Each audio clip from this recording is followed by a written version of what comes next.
Hello, Victoria. Thank you for reviewing my post. I decided to review yours. Your post was wonderful. I like that you stated that this course has changed your perspectives because it's also changed mine. But I also like that they haven't changed your fundamental core.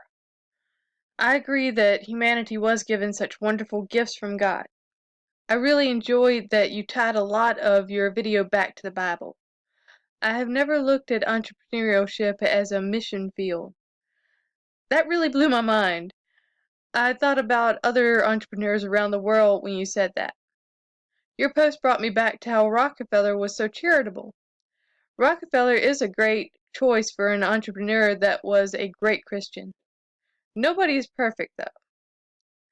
Having order is a true value for an entrepreneur.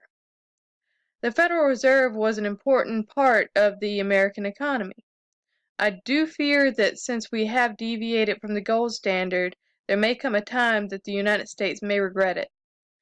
Then again, America has taken nicely to the plastic standard. You had a great post this week. Thank you, Victoria.